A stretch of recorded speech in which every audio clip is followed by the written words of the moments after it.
Bonjour, cette troisième séance de travaux dirigés concerne les neuropeptides et rifamides que nous avons vus dans la dernière séance du cours. Je vais commencer par une introduction sur les neuropeptides et rifamides, notamment les kispeptines et le RFRP3, avant d'évoquer les rôles fonctionnels des kispeptines en relation avec la sécrétion pulsatile de la GnRH et de l'ALH. La famille des rifamides est une grande famille de peptides phylogénétiquement riches qui possèdent un large profil d'activité biologique. Les peptides de cette famille possèdent tous, dans l'extrémité C-terminale, la séquence de 3 acides aminés, arginine, phénylalanine et NH2, d'où le nom de peptides rifamides. Ces peptides ont été conservés au cours de l'évolution.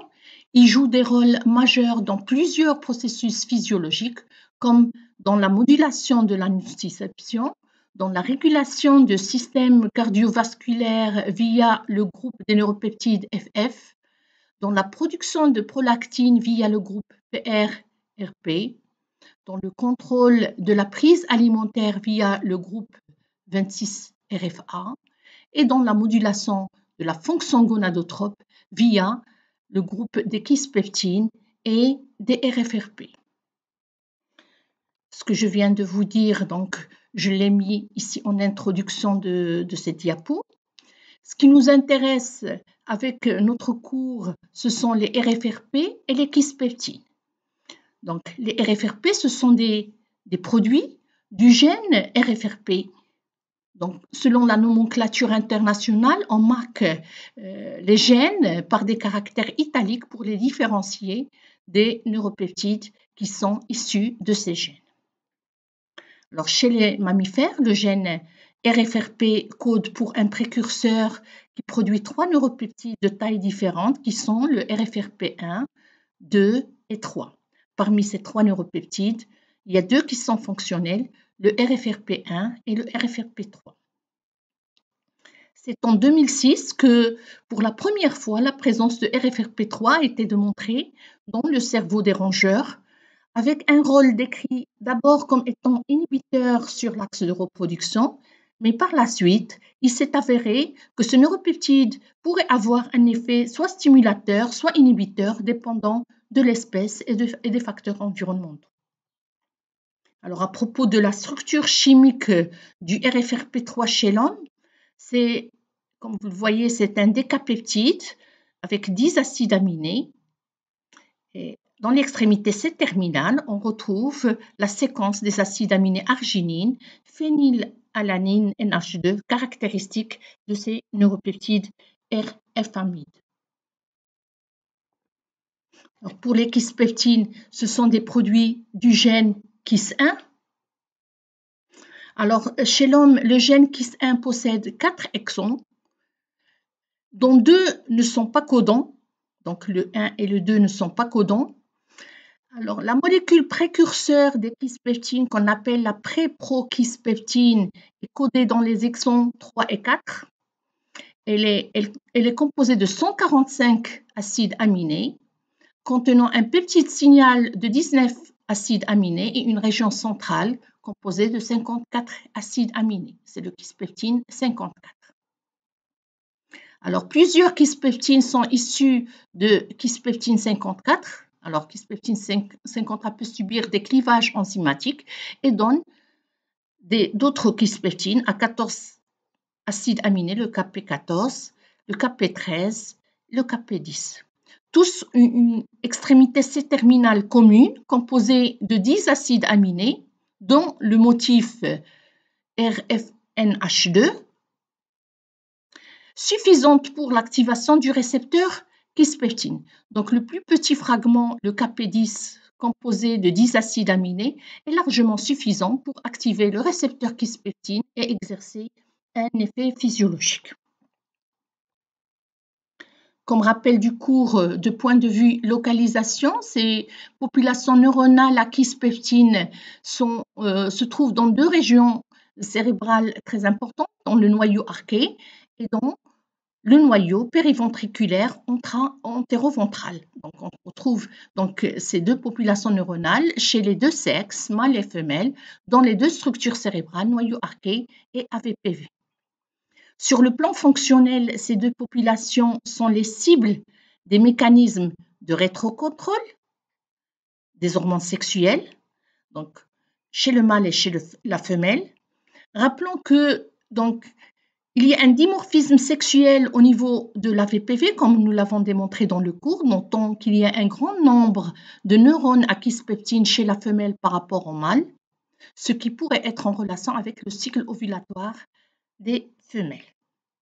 Alors, sur le plan aussi fonctionnel, donc vous voyez les neurones à kispeptine projettent donc les axones, ils projettent leurs axones vers les neurones AGNRH, où ils exercent un effet stimulateur sur les neurones AGNRH chez les deux sexes, agissant sur la sécrétion pulsatile de la GNRH qui passe dans le système portal et va agir sur des cellules spécialisées de l'adénohypophyse, libérant les gonadotrophines qui agissent sur les organes reproducteurs, ici femelles ou mâles, pour libérer les hormones sexuelles.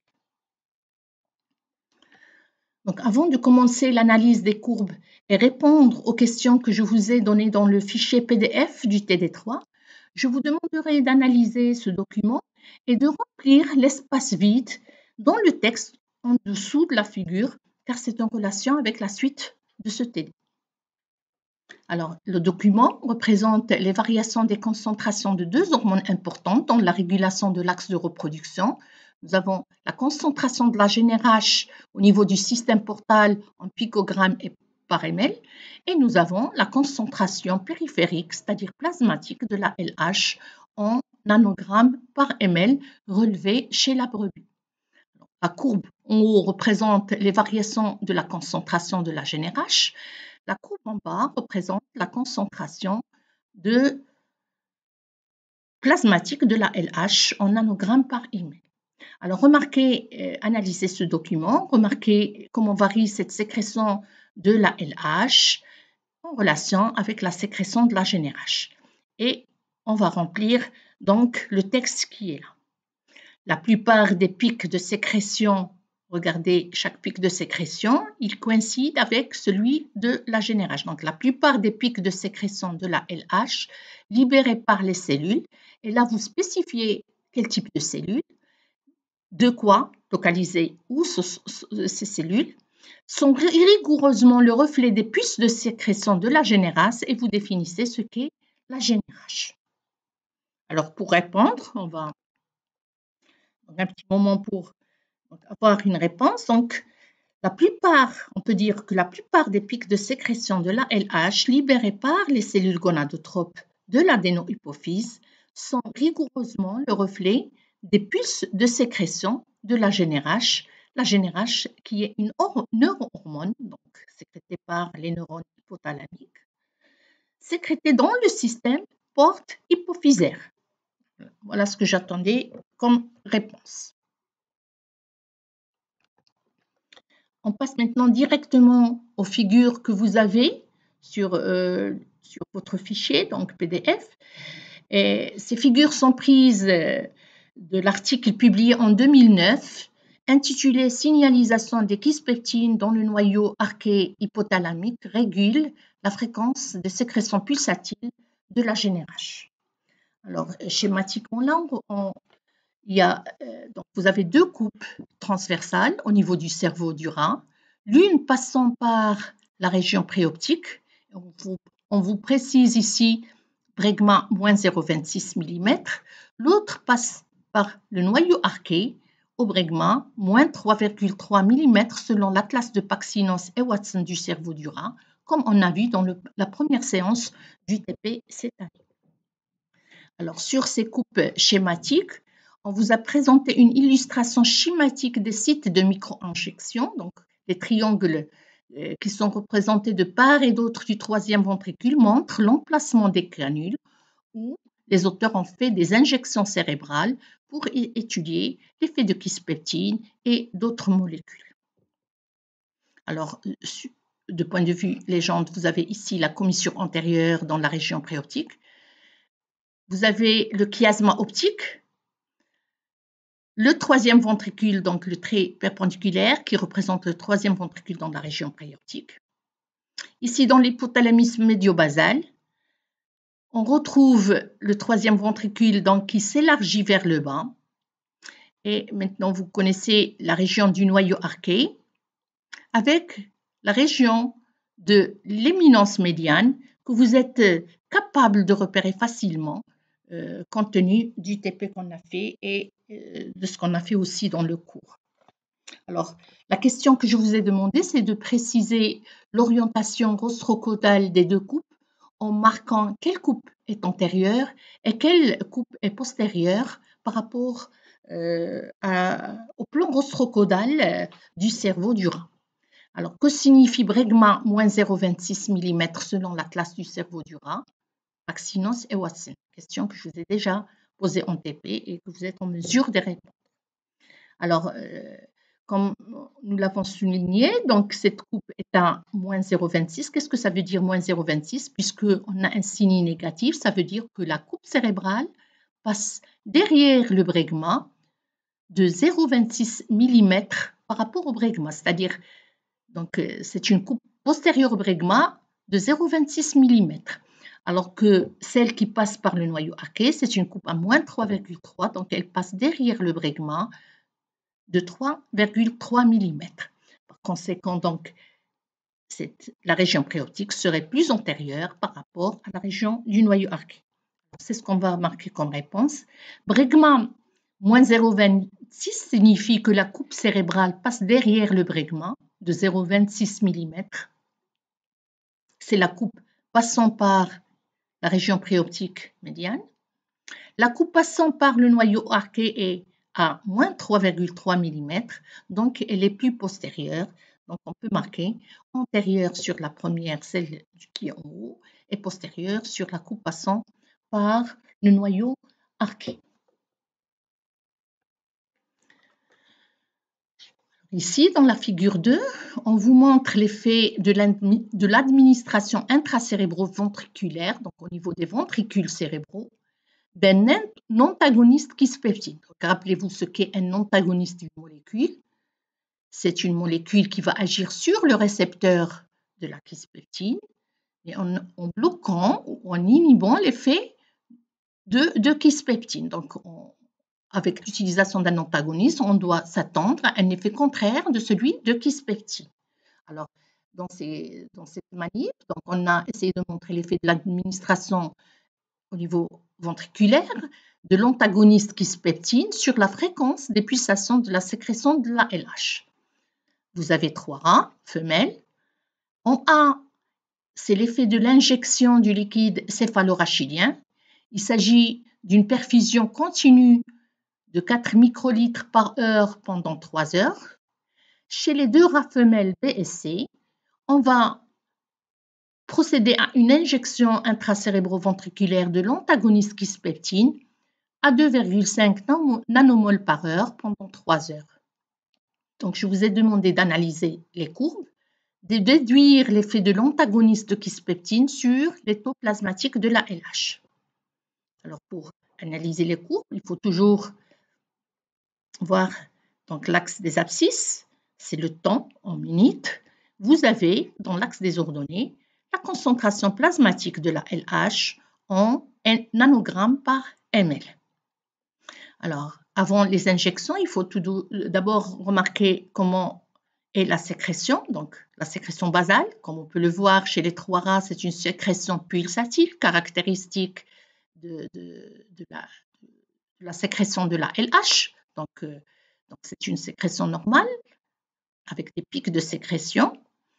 Alors, lorsqu'on injecte chez le rat 1, lorsqu'on fait la perfusion du liquide cérébrospinal à 4 microlitres par heure pendant 3 heures, comme on peut le voir, cette sécrétion pulsatile demeure continue, il n'y a pas de grand changement et ça continue tout au long de la période de l'expérimentation.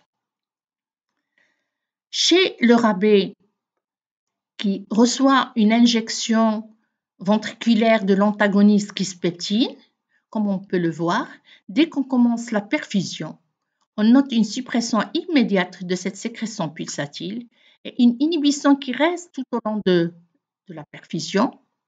Lorsqu'on arrête la perfusion, quelques minutes après, il y a le retour à la sécrétion normale. Chez le rat C, alors l'injection, donc on a commencé la perfusion de l'antagoniste Kisspeptine ici. Donc l'animal n'a pas réagi d'une manière immédiate, donc vous avez une diminution progressive, une inhibition progressive de cette sécrétion pulsatile qui reste et qui demeure même après arrêt de la perfusion. Donc on note 1 à 2 heures après le retour à l'état normal. Donc ça a pris un peu de temps pour retourner à la sécrétion basale. Donc pour répondre, on peut résumer ce qu'on vient de dire. Avant l'injection, la sécrétion de la LH est pulsatile chez les 3 rats, ce qui est important. D'abord, on vérifie est-ce que cette sécrétion est normale chez les 3 rats femelles. En 1, chez l'animal témoin, la sécrétion pulsatile de la LH demeure continue tout au long de l'expérimentation. C'est un rat contrôle puisqu'il subit l'injection du liquide physiologique cérébrospinal. En B, on note une diminution, une suppression immédiate de la sécrétion pulsatile de la LH. Alors qu'en C, on note une diminution progressive de la fréquence des pulsations de la LH. Donc, on a une réponse différente entre le rat B et le rat C. 1 à 2 heures après l'injection de l'antagoniste, la sécrétion pulsatile de la LH reprend normalement et on retrouve la sécrétion basale. C'est ce qu'on a observé donc pour le rat C. Dans quel type, alors la deuxième question que je vous ai posée, dans quel type de rythme classez-vous le rythme de sécrétion de la LH? Là, je vous envoie au TD2. Pour classer les rythmes, donc on se base sur la période de ces rythmes. Comme ici, nous avons des pics de sécrétion. Donc, la durée qui sépare deux pics de sécrétion est de l'ordre à peu près de 30 minutes. Donc, on peut dire que c'est un rythme ultradien, puisque la période de rythme est de quelques minutes, donc environ 30 minutes.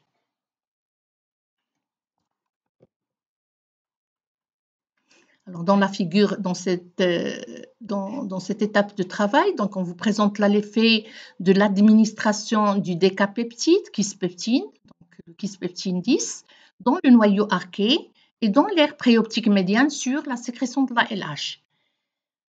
Il s'agit là d'une injection intracérébrale au niveau des canules, dont l'emplacement a été montré dans les coupes cérébrales que je vous ai présentées au début. Je vous ai demandé, en analysant les résultats des figures que vous avez, que pouvez-vous déduire à propos de l'effet de l'injection de Kisspeptine au niveau des deux structures cérébrales, c'est-à-dire dans le noyau arqué et dans la région préoptique. Comme on peut le voir sur les figures, il y a des histogrammes qui représentent des résultats des travaux faits par les auteurs et qui montrent l'effet de la dose sur les taux plasmatiques de la LH. Ici, on a utilisé 3 doses, donc 1 picomole, 10 picomoles et 100 picomoles sur la concentration de plasmatique de la LH. Et comme vous pouvez le voir, les résultats auxquels ils sont arrivés, c'est qu'il y a un effet dose. Donc, à 10 picomoles, on a commencé à avoir un effet significatif, mais la dose 100 picomoles a donné l'effet le plus significatif. C'est ce qu'on vous a présenté sur les figures à gauche. Alors, analysez ces résultats pour voir ce qui se passe entre l'injection au niveau du noyau arqué et la région préoptique. Comme on peut le voir chez le rat A, lorsqu'on injecte le liquide, c'est le rat témoin, donc lorsqu'on injecte le liquide cérébrospinal à 400 nanolitres, donc vous avez une sécrétion qui reste continue, donc c'est une sécrétion normale. Lorsqu'on injecte le Kp à 100 picomoles, on note une augmentation de l'amplitude de sécrétion de la LH. Donc c'est un effet stimulateur sur la sécrétion de la LH. Alors, au niveau de la région préoptique, de la même manière, nous avons ici le rat témoin avec le liquide cérébrospinal qui montre une sécrétion pulsatile normale. Il n'y a pas de grand changement.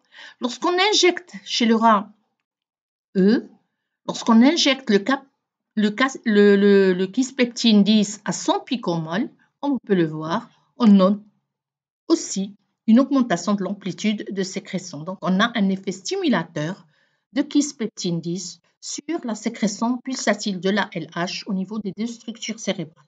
On peut le noter. Dans les deux structures, on note que l'effet kisspeptine 10 est dose dépendant. La dose de 100 picomoles donne un effet plus important, c'est ce qu'on a observé dans les histogrammes. L'administration de KP10 entraîne une augmentation de l'amplitude du pic de sécrétion de la LH par rapport à l'injection du liquide céphalorachidien dans les deux structures cérébrales. C'est ce qu'on a bien marqué entre le noyau arqué et la région préoptique. On a toujours un effet stimulateur. Par ailleurs, on note un retour à la sécrétion basale 1 heure après l'injection de kisspeptine. Donc là, il s'agit d'une injection, donc on a un effet stimulateur et après 60 minutes à peu près, on note bien sûr le retour à la normale. Alors pourquoi, à votre avis, a-t-on choisi ces deux structures cérébrales?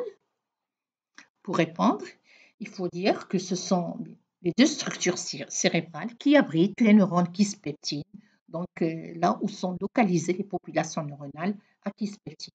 Il y a l'AVPV, c'est le noyau périventriculaire antéroventral qui se trouve bien dans la région préoptique. Donc, c'est le noyau, part et d'autre, du troisième ventricule donc, qui se trouve dans la région préoptique. Et le noyau arqué, bien sûr, dans l'hypothalamus que nous avons vu tout à l'heure.